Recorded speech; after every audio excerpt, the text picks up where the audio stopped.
the Raiders, as we all know, obviously a disappointing start. And Pete Carroll was saying he's kind of surprised that they haven't gotten further along. And that Jaguars team that I last saw in London, they're just making too many mistakes, man. They had, Liam Cohen, I don't know if you've spoken to him yet. You probably haven't. You'll probably speak to him later in the week.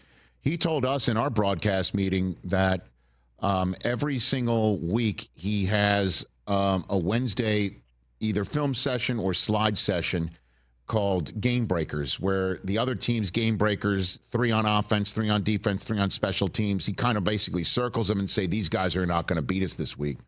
And he said after the 10 penalty game and loss they had to the Seahawks, he substituted the game breakers as the Jaguars logo, that you're breaking your own game. And then they have 13 penalties and 4 turnover on downs.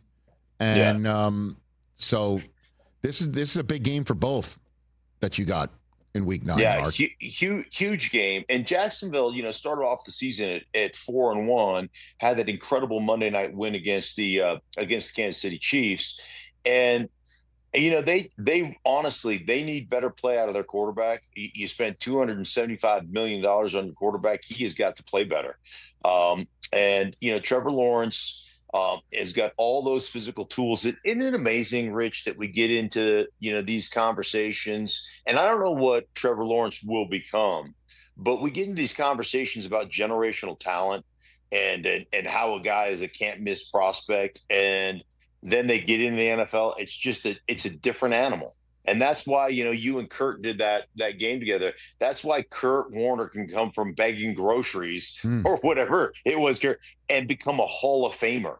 And the game doesn't always translate for college players. There are great college players that come into the NFL and get overwhelmed at the next level. And then there are guys like Kurt or guys like myself that come from small schools that I was retired from football as a junior in college, begged my way back onto the team. Switched from defense to offense and ended up starting for 12 years in the National Football League.